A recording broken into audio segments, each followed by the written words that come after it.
Hello and welcome to my channel सिनार 30 guys. आज की हमारी म्यूज़िक की क्लास का होने जा रहा है लेसन 5। अब लेसन 5 में जो हमारा आज का टॉपिक है वो है थाट का। क्या टॉपिक है हमारे आज के लेसन का? थाट। थाट को इंग्लिश में भी हम थाट ही बोलते हैं। इसका इंग्लिश में कोई दूसरा नाम नहीं है, एग्जैक्ट ट्रांसलेशन है थाट की। इसे इंग्लिश में ऐसे लिखा जाता है THAT, थाट। हिंदी में ऐसे लिखा जाता है थाट, इंग्लिश में ऐसे लिखा जाता है थाट। अब थाट एक बहुत ही ज़्यादा इम्पॉर्टेंट टॉपिक है हमारा इंडियन क्लासिकल म्यूज़िक में। जितने भी स्टूडेंट्स इंडियन क्लासिकल म्यूज़िक सीख रहे हैं, पढ़ रहे हैं, उनके लिए थाट को समझना बहुत ज़्यादा ज़रूरी है। तो चलिए बिना ज़्यादा टाइम को वेस्ट करते हुए हम डायरेक्ट अपने पॉइंट पर आते हैं और पॉइंट टू पॉइंट बात करेंगे। देखिए, मेरा ये मकसद बिल्कुल नहीं है कि मैं बेफिजूल की बातें करके वीडियो लंबी करूं और अपने साथ साथ आपका भी टाइम वेस्ट करूं। अब देखिए, सबसे पहले हम ये जान लेते हैं कि आखिर थाट होता क्या है। थाट हमारा 7 स्वरों का एक ऐसा समूह होता है जिससे कोई राग जन्म लेता है या किसी राग की उत्पत्ति होती है। हिंदुस्तानी शास्त्रीय संगीत में हमारे असंख्य राग हैं। राग इतने हैं कि उनकी कोई काउंटिंग नहीं है, उनको काउंट नहीं किया जा सकता। लेकिन हमारे जो थाट हैं उनकी काउंटिंग है। हमारे पास केवल 10 थाट हैं जो माने जाते हैं। अब जैसा मैंने आपको लेसन 3 में बताया था अपने प्रीवियस लेसन में कि इंडिया में, हमारी कंट्री में जो म्यूज़िक यूज़ किया जाता है वो 2 कैटेगरीज में डिवाइड है, हिंदुस्तानी संगीत पद्धति और कर्नाटक संगीत पद्धति। हिंदुस्तानी संगीत पद्धति जो है हमारी नॉर्थ इंडिया में यूज़ की जाती है और कर्नाटक संगीत पद्धति हमारी साउथ इंडिया में यूज़ की जाती है। हिंदुस्तानी संगीत पद्धति में जो हम स्वरलिपि पद्धति इस्तेमाल करते हैं वो हमारे पंडित श्री विष्णु नारायण भातखंडे जी द्वारा लिखी गई है, तो उसको भातखंडे स्वरलिपि पद्धति भी बोलते हैं। और जो कर्नाटक स्वरलिपि पद्धति है वो हमारे विष्णु दिगंबर पलुस्कर जी ने लिखी है, तो उसको दिगंबर स्वरलिपि पद्धति या पलुस्कर स्वरलिपि पद्धति बोलते हैं। तो अब जैसा कि मैंने बताया था कि हमारे आगे आने वाले लेसन जितने भी होंगे वो सब हिंदुस्तानी शास्त्रीय संगीत पर होंगे, जो कि भातखंडे स्वरलिपि पद्धति से रिलेट करता है, तो हम उसी पद्धति से समझेंगे। अब हमारे जो राग हैं इंडियन क्लासिकल म्यूज़िक में वो तो असंख्य हैं, उनकी कोई काउंटिंग नहीं, मतलब अनगिनत राग हैं। लेकिन वो अनगिनत राग हमारे 10 थाटों से जन्म लेते हैं। जो हमारे थाटों की संख्या हमारी मानी गई है हिंदुस्तानी शास्त्रीय संगीत में वो सिर्फ 10 मानी गई है। तो अभी जब मैं आपको थाट के नाम बताऊंगा, थाटों में लगने वाले स्वर बताऊंगा, तब आपको पता चलेगा कि हमारे पास 10 थाट है जिनसे असंख्य रागों का जन्म हुआ है, असंख्य रागों की उत्पत्ति हुई है। तो अब मैं आपको 10 थाट के नाम और उसमें लगने वाले स्वरों के नाम बताता हूँ। अब देखिए, जो हमारे 10 थाट मैंने आपको बताया उनको अगर हम एक सीरियल में काउंट करें तो सबसे पहले आता है हमारा बिलावल। नंबर 1 जो हमारा थाट आता है वो आता है हमारा बिलावल।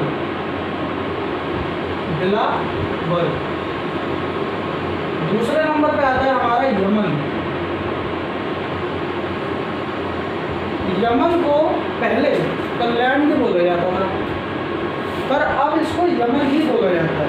लेकिन आज भी कहीं कहीं आपको यमन की जगह कल्याण नाम देखने को मिल जाएगा। तो अगर कहीं पर आपको कल्याण शब्द लिखा हुआ दिखा जाए तो आप समझ जाइएगा कि यमन की बात हो। अब हमारा जो तीसरा थाट है वो है खमाज। चौथा थाट है हमारा मारवा। 5वां थाट है हमारा भैरव। 6ठा थाट है हमारा काफी। 7वां थाट है हमारा भैरवी। अब देखिए, भैरव और भैरवी में कंफ्यूज नहीं होना है। भैरव अलग थाट है और वहीं वहाँ पे ई की मात्रा लग जाती है तो भैरवी बन जाता है। भैरवी एक अलग थाट है। भैरवी के बाद हमारा 8वां थाट आता है आसावरी।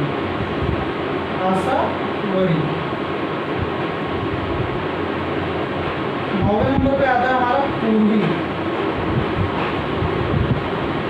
और 10वां और आखिरी थाट है हमारा तोड़ी।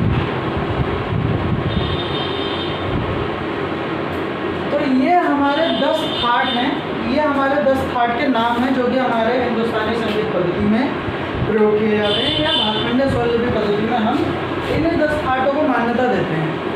भातखंडे स्वरलिपि पद्धति में जितने भी राग माने जाते हैं वो सारे राग इन्हीं 10 थाटों से उत्पन्न हुए हैं, इन्हीं 10 थाटों से उन असंख्य रागों का जन्म हुआ है। कोई भी राग ऐसा नहीं है जो कि इन 10 थाट में से किसी एक में भी ना आता हो। जितने भी राग हैं हिंदुस्तानी संगीत में वो सब कहीं ना कहीं इन्हीं 10 थाट में से किसी एक थाट से रिलेट करते हैं। उन रागों में इन्हीं थाट की नियमावली का इस्तेमाल होता है, प्रयोग होता है। अब ये जो सीरियल है ये ऐसा नहीं है कि आपको ये किसी बुक में मिल जाएगा। ये सीरियल मैंने डिज़ाइन किया है, उसका भी एक रीज़न है। अगर बिलावल नंबर 1 पे है तो उसका एक रीज़न है, तोड़ी लास्ट है तो उसका एक रीज़न है, भैरवी जो है हमारा वो 7वें नंबर पे है, उसका एक रीज़न है। वो रीज़न क्या है, जब हम इनमें लगने वाले, इनमें प्रयोग होने वाले स्वरों के बारे में पढ़ेंगे, जब मैं आपको इनमें प्रयोग होने वाले स्वर बताऊँगा, तो एक इस तरीके का सीरियल मैंने डिज़ाइन किया है कि आप एक ही बार में हर थाट में लगने वाले स्वरों को समझ जाएंगे, आपके रट जाएंगे कि कौन से थाट में कौन से स्वर हमारे प्रयोग किए जा रहे हैं। अब देखिए थाट होता क्या है, जैसे कि मैंने सप्ताह पहले लेसन में बताया था, जो हमारा प्रीवियस लेसन था, कि जब 7 शुद्ध स्वर, 4 कोमल स्वर और 1 तीव्र स्वर मिल जाता है हमारा, तो हमारा एक सप्तक बन जाता है। 12 स्वरों का हमारा एक सप्तक बन जाता है। पर थाट में क्या है, थाट में हम कोई से भी 7 स्वर लेते हैं। मतलब थाट में या तो शुद्ध स्वर होंगे, या कोमल स्वर होंगे, या हमारे तीव्र स्वर होंगे, या तीनों का मिक्स करके कोई 7 स्वर ही होंगे। ना 7 से ज़्यादा होंगे, ना 7 से कम होंगे, 7 स्वर होंगे, लेकिन तीनों का मिक्सचर होंगे। जो हमारे 3 कैटेगरीज हैं स्वरों की, अगर आपने स्वर वाली जो है लेसन नहीं देखा है, लेसन 2, तो वीडियो उसका डिस्क्रिप्शन बॉक्स में मिल जाएगा, इस चैप्टर के डिस्क्रिप्शन बॉक्स में मिल जाएगा। आप वहाँ से जाकर पहले अपना बेसिक क्लियर कीजिए। बेसिक में क्लियर करने के लिए इसलिए बोलता हूँ क्योंकि ये जो म्यूज़िक की सीरीज़ मैंने स्टार्ट की है अपने यूट्यूब चैनल पे, ये इस तरीके से डिज़ाइन की गई है कि मेरे सारे लेसन्स आपस में इंटरकनेक्टेड हैं। अगर आप एक मिस कर देंगे तो आपको अगला वाला नहीं समझ में आएगा, और अगर आप एक चैप्टर को स्किप करके कोई आगे का चैप्टर देख रहे हैं तो आपको ना वो समझ में आएगा, ना आप जो पहले मिस कर चुके हैं वो समझ में आएगा। इसलिए मैं हमेशा बोलता हूँ कि आप मेरे सारे चैप्टर स्टेप बाय स्टेप देखिए। एक स्टेप बाय स्टेप सीरीज़ है जो इस तरीके से डिज़ाइन की गई है कि सारे आपस में इंटरकनेक्टेड हैं। खैर, अब मैं आपको बताता हूँ कि जो हमारे बिलावल है, या ये जो हमारा थाट है, इनमें कौन कौन से स्वर प्रयोग किए जाते हैं और क्या डिफरेंस है इन सभी में आपस में। तो जो हमारा पहला थाट है बिलावल, इसमें हमारे 7 शुद्ध स्वर प्रयोग किए जाते हैं। ये एकमात्र ऐसा थाट है जिसमें हमारे 7 के 7 स्वर शुद्ध प्रयोग किए जाते हैं। जैसे कि हमारे शुद्ध स्वर आपको पता होंगे, शुद्ध स्वर थोड़ा सा जुबान में दिक्कत हो जाती है, शाह सा में, तो उसका थोड़ा सा मैनेज कीजिएगा। तो बिलावल में हमारे लगते हैं सा, रे, गा, मा, पा, धा और नी। ये 7 शुद्ध स्वर प्रयोग किए जाते हैं बिलावल में। मैं ऐसा एक अंडरलाइन कर देता हूँ ताकि आप नीचे के थाट के जब मैं स्वर बताऊँ आपको तो आप उसमें कंफ्यूज ना हो। अब यहाँ पे क्लियर है कि बिलावल में सारे शुद्ध स्वर प्रयोग होते हैं। समझने वाली बात यहाँ पर यह है कि अगर ऐसा कोई राग आप देखते हैं जिसमें सारे शुद्ध स्वर प्रयोग हो रहे हैं तो वो बड़ी सिंपल सी बात है कि उसका थाट जो है बिलावल माना जाएगा। मतलब कोई भी ऐसा राग जिसमें 7 के 7 स्वर शुद्ध प्रयोग किए जा रहे हैं तो बिलावल थाट से जन्म माना जाएगा। उस राग की उत्पत्ति हम बिलावल थाट से समझेंगे। यहाँ तक सब क्लियर है?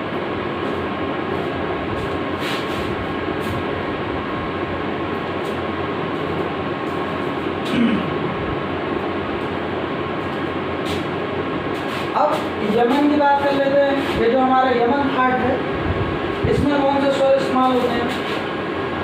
इसमें होता है हमारे सा। मतलब यमन में बिलावल की तरह, बिल्कुल बिलावल जैसा है यमन, बस फर्क क्या है, यमन में हम माँ को तीव्र कर देते हैं तो हमारा यमन बन जाता है। बिलावल में हमारे सातों स्वर शुद्ध हैं, यमन में हम सिर्फ माँ को तीव्र कर देंगे। तो अब इसके स्वर देखिए, सा, रे, गा। अब जैसा मैंने बताया माँ को तीव्र कर देंगे, तो ये हमने माँ को तीव्र कर दिया और ये हमने तीव्र माँ का साइन लगा दिया, पा, धा और नी। अब इसको भी मैं अंडरलाइन कर देता हूँ।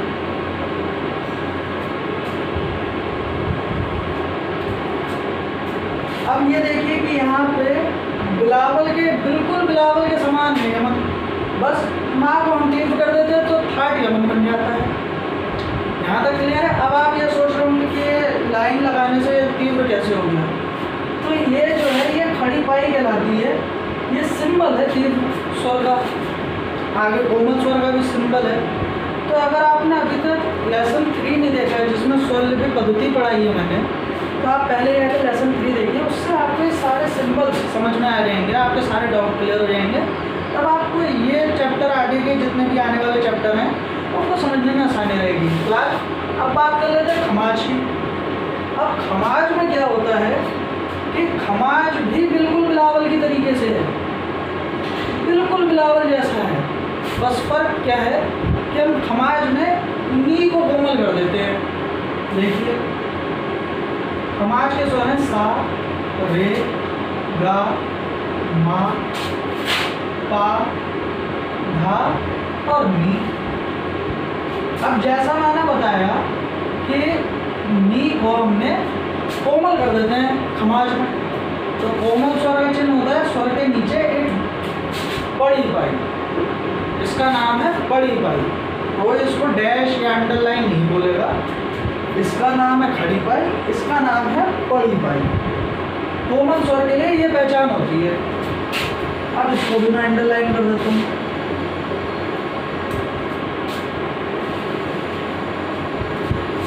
तो ये देखिए कि खमाज अगर आपसे कोई पूछे तो आप ये समझ जाइए कि केवल बिलावल थाट में हमने नी कोमल कर देना है तो खमाज बन जाता है। और अगर इससे उत्पन्न कोई राग की बात करें, मतलब किसी राग में आपको अगर नी स्वर सिर्फ कोमल मिल जाए, बाकी सारे स्वर आपको शुद्ध मिल जाएं, तो समझ जाइए कि वो राग जो है उसकी उत्पत्ति खमाज थाट से हुई है। और यदि आपको कोई ऐसा राग मिल जाए जिसमें मध्यम स्वर हमारा तीव्र रूप में इस्तेमाल हुआ है, जिसमें तीव्र मध्यम का प्रयोग हुआ है और बाकी सारे स्वर हमारे शुद्ध प्रयोग हुए, तब आप समझ जाइए कि वो राग हमारा यमन थाट से जन्म हुआ। अब उसके बाद बात करते हैं मारवा की। अब देखिए मारवा को आप यमन के रेफरेंस से समझिए। यमन में माँ तीव्र इस्तेमाल होता है और माँ तीव्र माँ के साथ अगर हम रे को कोमल कर दें तो हमारा मारवा बन जाता है। कैसे बन जाता है? सा,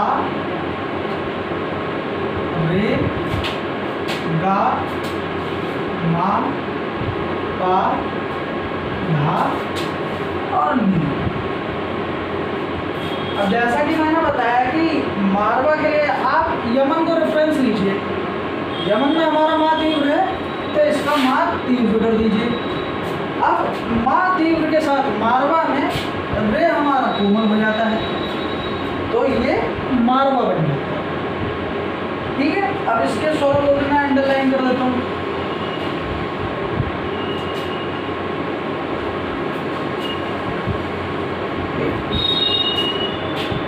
यहाँ तक किसी को कोई कंफ्यूजन नहीं होना चाहिए।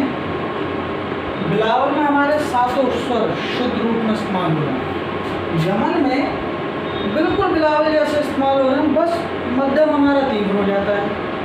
खमाज में बिल्कुल बिलावल है, खमाज भी बस हमारा निषाद कोमल हो जाता है। अब जब हम मारवा की बात करेंगे तब हम रेफरेंस हमारा बिलावल ना लेकर के यमन लेंगे कि भाई यमन में माँ तीव्र है तो मारवा में माँ तो तीव्र होगा पर उसके साथ हमारा रे कोमल और हो जाएगा, तो ये हमारा मारवा बन गया। अब बात कर लेते हैं कि अगर कोई ऐसा राग आप देखते हैं जिसमें तीव्र मध्यम के साथ कोमल ऋषभ इस्तेमाल हो रहा है या कोमल ऋषभ का प्रयोग हो रहा है, तो वहाँ पे सीधी सी बात ये संकेत देती है कि वो राग जो है वो मारवा थाट से उत्पन्न हुआ है। उस राग की उत्पत्ति मारवा थाट से हुई है, जहाँ भी आपको कोमल रे और तीव्र मध्यम एक साथ दिखेगा। अब बात कर लेते हैं भैरव की। भैरव के भी स्वर जो हैं वो सा से नी तक बिल्कुल सेम है। तो सबसे पहले हम इसके स्वर लिख लेते हैं, सा रे गा मा पा धा और नी। अब देखिए, अब भैरव को अगर हमें समझना है तो हम मारवा का रेफरेंस लेंगे। अब मारवा में जैसा रे कोमल है तो भैरव में रे तो कोमल हो जाएगा, पर तीव्र मध्यम की जगह हम धा को कोमल कर देंगे। मध्यम हमारा शुद्ध हो गया, मध्यम की जगह हमने धा को कोमल कर दिया तो हमारा भैरव बन गया।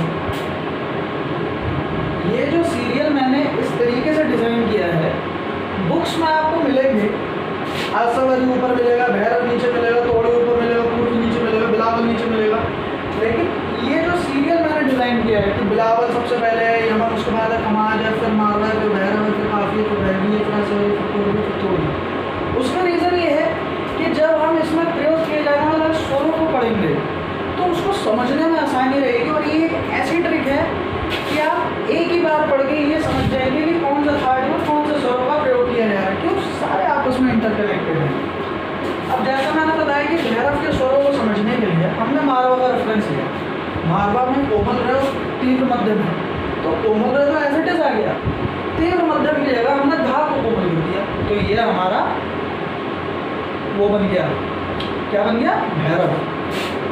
अब जहाँ भी जिस भी राग में आपको ऋषभ और धैवत कोमल अवस्था में दिखें तो समझ जाइए कि वो राग जो है वो हमारा भैरव थाट से जन्म हुआ है, उसकी उत्पत्ति भैरव थाट से हुई है।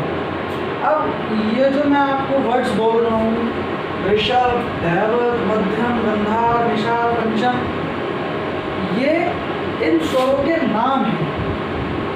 अगर आपने लेसन 2 मिस किया है जो कि स्वरों के ऊपर है तो आपको ये नाम नहीं समझ में आएंगे। इसलिए मैं बोलता हूँ कि सबसे पहले आप अपना बेसिक प्लेन देखिए। ये जो मैंने सीरीज चलाई है ये सब आपस में इंटरकनेक्टेड है। आप एक स्किप करेंगे आपको अगला बिल्कुल नहीं समझ में आएगा, क्यों, हम उसी से रिलेटेड ही आगे चैप्टर जो है लेकर आते हैं। अब इसलिए पहले आप, अगर आपने लेसन 2 मिस किया है, आप तक इस जितने भी प्रीवियस 4 लेसन हुए वो मिस करें तो आप पहले जाके अपने वो देखिए, उसके बाद आप लेसन 5 पर आइए। अब बात कर लेते हैं काफ़ी थाट की। काफ़ी, कॉफ़ी नहीं, काफ़ी। काफ़ी में क्या होता है, पहले मैं सात तो स्वर लिख देता हूँ, सा रे धा मा पा धा और नी। अब जब हम काफ़ी थाट की बात करेंगे तो हम रेफरेंस लेंगे भैरव को।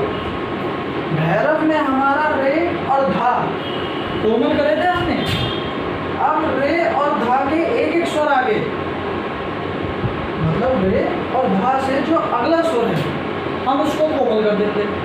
मतलब रे से आगे गा है तो हम गा को कोमल कर देंगे, धा से आगे नी है तो हम नी को कोमल कर देंगे। तो ये बन जाएगा हमारा काफ़ी।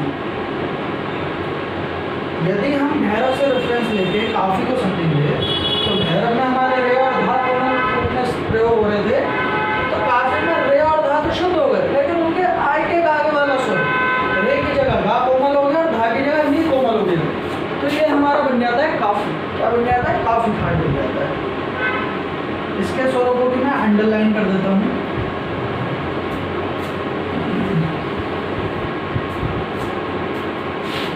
यहाँ तक सब कुछ क्लियर है। अगर किसी को कोई डाउट है तो मुझसे कमेंट सेक्शन में अपना डाउट क्लियर कर सकता है। अदरवाइज मेरा फेसबुक का आईडी और मेरा इंस्टाग्राम आईडी, दोनों आईडीज़ के लिंक मेंशन है, आप उससे डायरेक्ट वहाँ पर भी अपना डाउट क्लियर कर सकते हैं। काफी में गा और नी कोमल हो गया। तो अगर आप आगे कोई भी ऐसा एक राग देखें जहाँ गांधार और निषाद कोमल इस्तेमाल हो रहे हैं, तो वो सीधी सीधी सी बात है कि वो राग काफी थाट से उत्पन्न हुआ है, उस राग का जन्म काफी थाट से हुआ है। जहाँ भी आपको गांधार और निषाद कोमल दिखे वो राग हमारा काफी थाट से जन्म हुआ है। अब बात कर लेते हैं भैरवी। भैरवी एकमात्र ऐसा थाट है हमारा जिसमें हमारे स्वरों की पूरी एक कैटेगरी आई होती है। जो मैंने आपको स्वरों का लेसन पढ़ाया था उसमें मैंने आपको स्वरों की कैटेगरी बताई थी, शुद्ध स्वर, कोमल स्वर और तीव्र स्वर। तो भैरव में हमारे सारे कोमल स्वर, जो मैंने बताया था कि हमारे कोमल स्वर 4 कोमल स्वर होते हैं, रे, गा, धा और नी, ये हमारे 4 कोमल स्वर है, ये हमारे भैरवी में आ जाते हैं।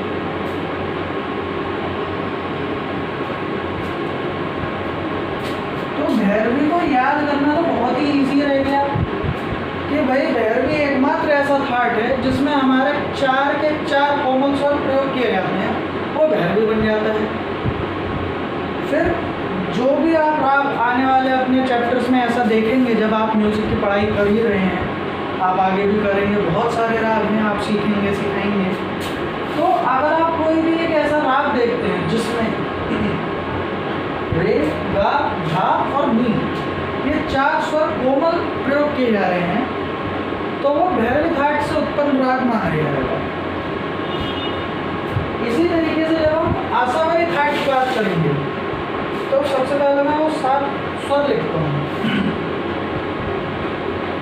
अब देखिए ये एक ऐसी ट्रिक है, ये एक ऐसा चार्ट है, जब ये पूरा हो जाएगा तो एक ऐसा चार्ट बनकर आएगा, एक ऐसी ट्रिक बन के आएगी कि थाट और उसमें प्रयोग किए जाने वाले स्वर हमें मुंह जबानी याद हो जाएंगे, कंठस्थ हो जाएंगे, हमें कहीं देखना ही नहीं पड़ेगा।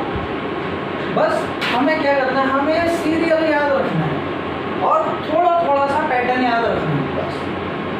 अब बात कर लेते हैं आसावरी।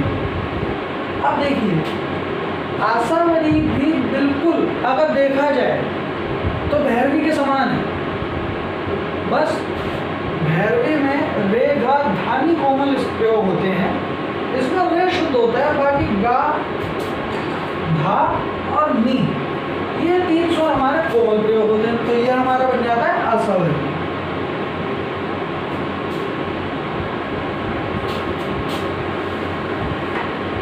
है देखिए कितना सिंपल सा ट्रिक है कि ये सारे थाट आपस में इंटरकनेक्टेड हैं, बस थोड़े थोड़े से स्वरों में हेर फेर होकर के आपस में चेंज हो जाते हैं। भैरवी में हमारे 4 कोमल स्वर प्रयोग हो रहे हैं, रेगा, धानी। आसावरी में सिर्फ रे शुद्ध हो जाता है, बाकी के 3 कोमल स्वर वैसे रहते हैं, गा, धानी, तो आसावरी बन जाता है। अब आप अगर पढ़ते वक्त कोई एक ऐसा राग पढ़ रहे हैं जिसमें गांधार, भैरव और निषाद कोमल रूप में प्रयोग किए जा रहे हैं, तो सीधा सा संकेत है कि भाई वो आसावरी थाट से उत्पन्न राग है, उस राग की उत्पत्ति आसावरी थाट से होगी। अब आसावरी के बाद हम बात कर लेते हैं पूर्वी।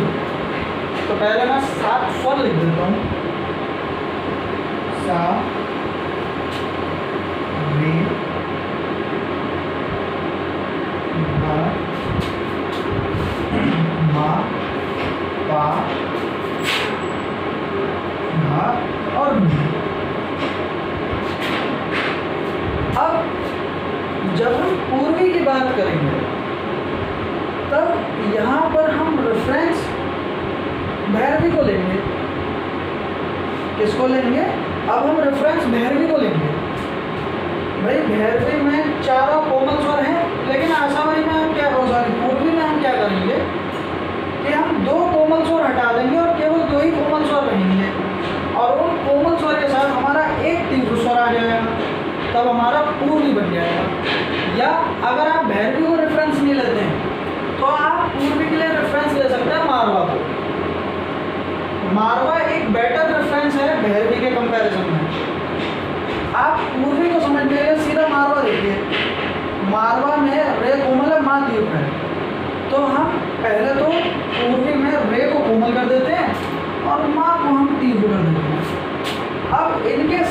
बस हम धैवत को और कोमल कर देते हैं, तो ये हमारा पूर्वी थाट बन गया। कितना इजी है कि हमारे पूर्वी को हमने कंपेयर कर दिया मारवा से, तो हमारा पूर्वी थाट बन गया। भाई मारवा में कोमल रे और माध्यम प्रयोग हो रहा है, पूर्वी में कोमल रे और माध्यम का प्रयोग हो ही रहा है, उसके साथ बस हम धा को और कोमल प्रयोग कर ले रहे हैं, तो हमारा पूर्वी थाट बन गया। अब वही बात, यदि कोई राग ऐसा आपको मिल जाए जिसमें कोमल रे, तीव्र मा और कोमल धा प्रयोग हो रहे हैं, तो वो सीधी सी बात है कि वो जो है पूर्वी थाट से उत्पन्न राग है, उस राग का जो पूर्वी थाट से माना जाता है। अब ये जो हमारा आखिर का थाट है तोड़ी, इसके बारे में बात कर लेते हैं। सा रे गा मा पा धा और नी। अब तो तोड़ी में क्या है, तोड़ी का अगर आपको रेफरेंस लेना है तो आप तोड़ी का रेफरेंस जो है वो पूर्वी से ले सकते हैं, पूर्वी से ही आप तोड़ी का रेफरेंस ले सकते हैं। भाई पूर्वी में हमारे कोमल रे, तीव्र मा और कोमल धा प्रयोग हो रहा है, इसी के साथ हम बस गांधार को और कोमल कर देते हैं तो हमारा तोड़ी बन जाता है। क्या बन जाता है, अगर हम पूर्वी थाट में गांधार को कोमल कर दें तो हमारा तोड़ी थाट बन जाता है। अब ये है पूरा वो चार्ट जो हमारा थाट और थाट में लगने वाले स्वर और उनके बीच में डिफरेंस को दिखाता है। ये एक ऐसा सीरियल है जो पूरे इस चार्ट को समझने में काफ़ी ज़्यादा आसानी देता है। अब देखिए, मैं एक बार समझाने के लिए आपको रिपीट कर देता हूँ। बिलावल की अगर हम बात करते हैं, बिलावल हमारा सबसे पहला थाट मैंने रखा है। उसका कारण है कि बिलावल एकमात्र ऐसा थाट है जिसमें हमारे जो स्वरों की एक पूरी कैटेगरी है, जो हमारे 7 शुद्ध स्वर हैं, वो हमारे सब बिलावल में आ जाते हैं। हमारे 7 के 7 शुद्ध स्वर हमारे बिलावल थाट में आ जाते हैं, तो ये हमारा बिलावल थाट बन जाता है। अगर आप कोई भी एक ऐसा राग देखें जिसमें 7 स्वर शुद्ध रूप में प्रयोग किए जा रहे हैं तो वो बिलावल है, वो बिलावल थाट से जन्म है, उस राग की उत्पत्ति बिलावल से बनी है। वही दूसरे नंबर का थाट है हमारा यमन। यमन ठीक बिलावल जैसा ही है, बस यमन में हमारा मा दीर्घ हो जाता है तो ये यमन बन जाता है। अब कोई भी एक ऐसा राग आप देखिए जिसमें 7 शुद्ध स्वर प्रयोग हो रहे हैं पर मा हमारा तीव्र प्रयोग हो रहा है, तो वो हमारा यमन थाट से उत्पन्न राग माना जाएगा। उसके बाद जो हमारा तीसरे नंबर का राग थाट है खमाज, ये भी बिल्कुल बिलावल जैसा है, बस इसमें हमारा नी कोमल हो जाता है। तो अगर आप कोई भी एक ऐसा राग देखें जिसमें 7 स्वर शुद्ध प्रयोग हो रहे हैं, बस एक निषाद हमारा कोमल प्रयोग हो रहा है, तो वो सीधी सी बात है कि वो राग खमाज थाट से उत्पन्न माना जाएगा। अब बात कर लेते हैं मारवा की। मारवा ठीक यमन जैसा राग है। मारवा हमारा मारवा प्लस यमन, मतलब मारवा के रेफरेंस के लिए आप यमन को देखिए। जिस तरीके से यमन में सिर्फ माँ को हम तीव्र रूप में प्रयोग करते हैं, उसी के साथ मारवा में माँ तो तीव्र रहेगा पर रे कोमल प्रयोग हो जाएगा, तो ये हमारा मारवा बन जाएगा। अब उसके बाद आता है हमारा 5वां थाट भैरव। भैरव के रेफरेंस के लिए आप मारवा को ही देखिए। मारवा में रे तो कोमल है, तो भैरव में हमने रे एज इट इज कोमल कर दिया, लेकिन तीव्र मध्यम की जगह हमने धा को कोमल कर दिया, तो ये हमारा भैरव बन गया। अब जो भी राग आप ऐसा देखें जिसमें ऋषभ और धैवत कोमल प्रयोग किए जा रहे हैं, तो सीधी सी बात है कि वो जो है राग हमारा भैरव थाट से उत्पन्न माना जाएगा। अब बात कर लेते हैं काफी थाट की। काफी थाट जो है वो बिल्कुल भैरव जैसा है, बस भैरव में रे और धा कोमल है, तो काफी में हम क्या करेंगे, रे और धा के जो अगला स्वर है उसको कोमल कर देंगे। मतलब कोमल हो जाएगा और धा की जगह हमारा नी कोमल हो जाएगा। ये हमारा भैरव में रे और धा कोमल हो जाएगा, मारवा में यमन के जैसे मार कोमल हो जाए, तीर हो जाएगा और रे कोमल हो जाएगा। अब काफी में भैरव की तरह एक एक स्वर आगे का कोमल हो जाएगा, जैसे भैरव में रे कोमल है तो काफी में गा कोमल हो जाएगा, भैरव में धा कोमल है तो काफी में नी कोमल हो जाएगा। अब काफी के बाद बात कर लेते हैं भैरवी की। अब भैरवी एकमात्र ऐसा राग है, जैसे हमारा बिलावल था जिसमें एक पूरी कैटेगरी आ गई शुद्ध स्वरों की, वैसे ही हमारा भैरवी है। भैरवी में हमारे कोमल स्वरों की कैटेगरी आ गई, जिसमें हमारे रे, गा, धा और नी, ये 4 कोमल स्वर की कैटेगरी हमारी पूरी भैरवी थाट में आ गई। अब भैरवी के बाद हम बात करते हैं आसावरी की। आसावरी बिल्कुल भैरवी जैसा है, बस इसमें रे शुद्ध हो जाता है, बाकी के 3 कोमल स्वर वैसे ही रहते हैं, गा और सॉरी गा, धा और नी। हमारे बिल्कुल भैरवी जैसे ही कोमल रहता है, बस भैरवी की जगह रे शुद्ध हो जाता है तो आसावरी बन जाता है। अब पूर्वी की बात कर लेते हैं। पूर्वी का रेफरेंस आप लीजिए मारवा से, पूर्वी थाट का रेफरेंस आप लीजिए मारवा से।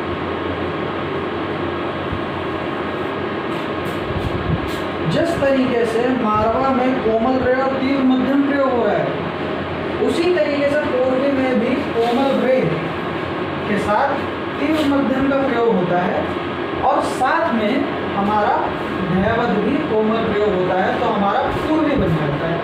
तो पूर्वी का रेफरेंस हम लेंगे मारवा से, ठीक है। उसके बाद बात कर लेते हैं हमारे आखिरी थाट तोड़ी के बारे में। तोड़ी का रेफरेंस आप लीजिए पूर्वी से। जिस तरीके से पूर्वी में रे कोमल प्रयोग हो रहा है, माँ तीव्र प्रयोग हो रहा है और धा हमारा कोमल प्रयोग हो रहा है, तो बिल्कुल पूर्वी है ये। बस इसमें पूर्वी से अलग क्या है कि इसमें हमारा गांधार भी कोमल प्रयोग हो रहा है, तो जब हम गांधार में कोमल प्रयोग करेंगे तो हमारा थोड़ी थाट बन जाएगा। तो ये है 10 थाट, उसमें लगने वाले 7 स्वर। जैसे कि मैंने बताया था कि हर थाट में 7 ही स्वर होंगे, लेकिन स्वरों की तीनों कैटेगरी आ जाएंगी। अब आप देखिए इन सभी में स्वरों की तीनों कैटेगरियाँ आपको मिलेंगी। इसमें हमारी 2 कैटेगरी मिल रही हैं, ये 1 कैटेगरी मिल रही है, इसमें हमारी 2 कैटेगरी मिल रही है, इसमें भी 2 कैटेगरी मिल रही है, इसमें हमारी 3 कैटेगरी मिल रही है, इसमें हमारा कोमल और तीव्र दोनों स्वर हैं। इसमें हमारी ये 2 कैटेगरी मिल रही है, इसमें शुद्ध और कोमल स्वर हैं। इसमें भी हमारी 2 कैटेगरी मिल रही है, शुद्ध और कोमल की। इसमें भी शुद्ध और कोमल की कैटेगरी मिल रही है, इसमें भी शुद्ध और कोमल की कैटेगरी मिल रही है। इसमें हमारी तीनों कैटेगरी आ गई, शुद्ध भी आ गई, कोमल भी आ गई, तीव्र भी आ गई। इसमें भी हमारी शुद्ध, कोमल, तीव्र तीनों कैटेगरी आ गई। तो ये था भाई हमारा आज का टॉपिक थाट का। मैं उम्मीद करता हूँ आपको ये आज का लेसन काफ़ी ज़्यादा पसंद आया होगा और आपको समझने में काफ़ी ज़्यादा आसानी रही होगी। ये चैट का आप स्क्रीनशॉट ले लीजिए, मैं हट जाता हूँ। आप इस पूरे चैट का स्क्रीनशॉट ले लीजिए। ये चैट आपको किसी भी म्यूज़िक की बुक में नहीं मिलेगा। ये मेरा खुद का डिज़ाइन किया गया है। ये इस तरीके से डिज़ाइन किया है मैंने कि सीखने और समझने वाले के लिए एक ऐसी ट्रिक मैं डेवलप कर सकूं जो उसको ये चार्ट याद ना करना पड़े, बस एक ही बार पढ़ने से समझ में आ जाए। बस उसे याद क्या करना है इस बच्चे को, उनको ये सीरियल याद कर लेने हैं, ये सीरियल नंबर याद कर लेना है आपको कि भाई बिलावल के बाद यमन आएगा, यमन के बाद हमारा खमाज आएगा, खमाज के बाद मारवा आएगा, मारवा के बाद भैरव आएगा, फिर काफी, फिर भैरवी, फिर आसावरी, फिर पूर्वी, फिर तोड़ी। अगर आपने ये सीरियल याद कर लिया, ये 10 नाम याद कर लिए, इनका सीरियल याद कर लिया, तो उसके बाद उन सभी थाट में लगने वाले स्वरों को समझना और याद करना कोई मुश्किल टास्क नहीं रह जाएगा। ये फिर समझना आपको बहुत आसान हो जाएगा। तो फिलहाल ये थी हमारी आज की क्लास, जिसमें हमने थाट के बारे में पढ़ा, समझा, हर थाट में लगने वाले स्वरों के बीच में अंतर समझा, उनको पहचाना। तो ऐसे ही म्यूज़िक की आगे की क्लासेस देखने के लिए आप मेरे यूट्यूब चैनल स्नातक को सब्सक्राइब कर लीजिए। बेल आइकन को प्रेस कर लीजिए ताकि हर लेटेस्ट क्लास आप तक सबसे पहले पहुंचे। और अगर आप म्यूज़िक की थ्योरी के साथ साथ म्यूज़िक के इंस्ट्रूमेंट भी सीखना चाहते हैं तो आप उसके लिए मुझसे आके ऑफलाइन मिल सकते हैं। एड्रेस है हमारा बरेली में राजेंद्र नगर, बाकी बिहारी मंदिर के पास आपको आना है। बाकी बिहारी मंदिर के पास इंदिरा नगर में भटनागर कंप्यूटर सेंटर के नाम से एक कंप्यूटर क्लासेस है। उसी बिल्डिंग में सेकंड फ्लोर पर आपको मेरा अकेडमी मिल जाएगा जिसका नाम है रिदम म्यूजिकल अकेडमी। तो आप यहाँ आके मुझसे पर्सनली भी कॉन्टैक्ट कर सकते हैं। कॉन्टैक्ट के लिए मेरा फेसबुक आईडी और मेरा इंस्टाग्राम आईडी दोनों आईडीज़ का लिंक डिस्क्रिप्शन बॉक्स में मेंशन है। आप वहाँ भी मुझसे कांटेक्ट करके मुझसे मिल सकते हैं। नहीं तो आपकी स्क्रीन पे इस वक्त मेरा व्हाट्सएप नंबर शो हो रहा होगा, आप मुझसे डायरेक्ट व्हाट्सएप पे भी कांटेक्ट करके यहाँ आके मुझसे मिल सकते हैं। बैचेस हमारे ऑनलाइन और ऑफलाइन दोनों स्टार्ट हो चुके हैं। दोनों ही ऑफलाइन बैचेस के लिए हमारे अभी एडमिशन चालू है। तो अगर आप ऑफलाइन म्यूज़िक सीखना चाहते हैं तो उसके लिए आप मुझसे आकर के यहाँ पर अकेडमी में आकर के पर्सनली कॉन्टेक्ट कर सकते हैं। ऑफलाइन क्लासेस में हम वोकल के साथ साथ इंस्ट्रूमेंट भी सिखाते हैं, जिसमें वो आपकी चॉइस रहेगी कि आपको कीबोर्ड सीखना है, हारमोनियम सीखना है, कॉन्गो, ढोलक, तबला, गिटार या ड्रम, वो आपकी चॉइस रहेगी। आप कोई सा भी एक इंस्ट्रूमेंट सीख सकते हैं। आप ऑफलाइन मुझसे आके मिलिए rhythm musical academy Indira Nagar में भटनागर कंप्यूटर क्लासेस के ऊपर सेकंड फ्लोर पर। मैं आपको मिलूँगा इवनिंग 5 to 8। आप मेरे व्हाट्सअप नंबर पर कॉन्टैक्ट करके कभी भी आ सकते हैं। और ऑनलाइन क्लासेस के लिए आप मेरे यूट्यूब चैनल सनाल 301 को सब्सक्राइब कर लीजिए, बेल आइकन को प्रेस कर लीजिए ताकि हर लेटेस्ट म्यूज़िक की क्लास आप तक सबसे पहले पहुँचे। Thank you.